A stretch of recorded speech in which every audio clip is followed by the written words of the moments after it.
સુરતમાં વરાછાના ધારાસભ્ય કુમાર કાનાણીના બોગસ સહી અને સિક્કાના નામે આધાર કાર્ડ બનાવવાના કૌભાંડનો પર્દાફાશ થયો છે।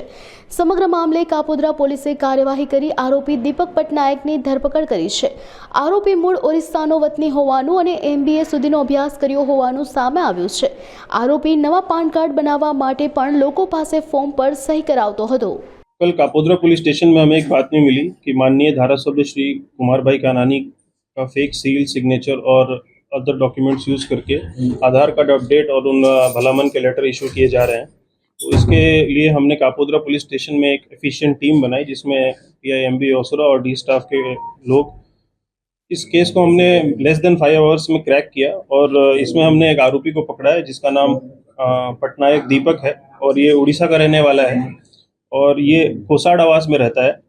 इसने उड़ीसा के संबलपुर डिस्ट्रिक्ट में ये फेक सील और सिग्नेचर्स बनाए और ये पिछले 3 महीने से ये काम कर रहा है और फिलहाल ये MBA का स्टूडेंट है और Indira Gandhi national open university से ये MBA कर रहा है। इसके पास more than 20 duplicate signed forms जिसमें ऑनरेबल धारासभ्य के सील और सिग्नेचर्स के फॉर्म्स मिले हैं। मोर देन 20-25 कोरे फॉर्म्स मिले हैं और MLA साहब का आधार कार्ड का ज़ेरॉक्स और उनके सिग्नेचर्स के इसके फ़ोन से उनके सिग्नेचर्स के कॉपीज़ मिले हैं।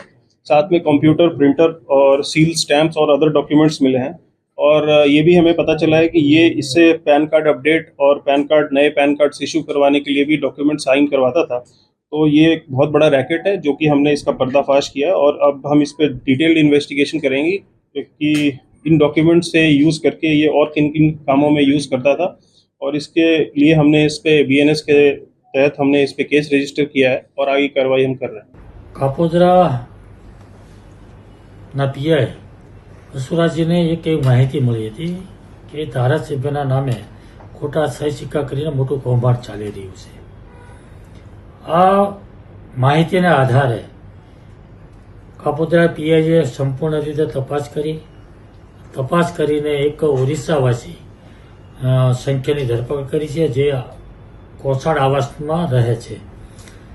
તો પોલીસને હું ખૂબ અભિનંદન આપું છું કારણ કે એમને જે માહિતી મળી અને માહિતીના આધાર પર એમને જે કાર્યવાહી કરી અને FIR કરી છે અને આરોપીની ધરપકડ કરી છે।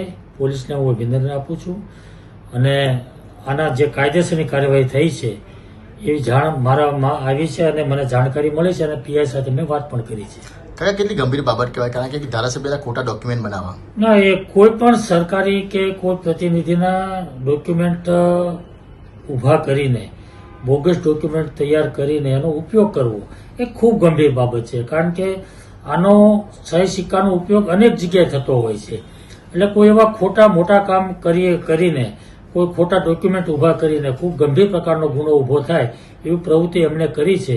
પરંતુ પોલીસે જે કાર્યવાહી કરી છે એમને આધારે એને જે માહિતી મળે અને એને આ માહિતીના આધાર પર જે કામગીરી કરી છે એ અભિનંદન પાત્ર। ના એ તો કોઈ પણ ધારાસભ્યના બની શકે અને આ પહેલા પણ કામરેજના ધારાસભ્ય વિડીભાઈ ઝાલાવાડિયાના પણ ડોક્યુમેન્ટ ઊભા કરવામાં આવ્યા હતા અને આ વખતે મારા સહી સિક્કા જે ડુપ્લિકેટ બનાવ્યા છે। એટલે આવા જે પૈસાની લાલચમાં આવા ઘણા લોકો ખોટું કામ કરી રહ્યા છે અને એ મારા નહીં કોઈ પણ ના બનાવી શકે એવી મનોવૃત્તિના લોકો આવા હોય છે।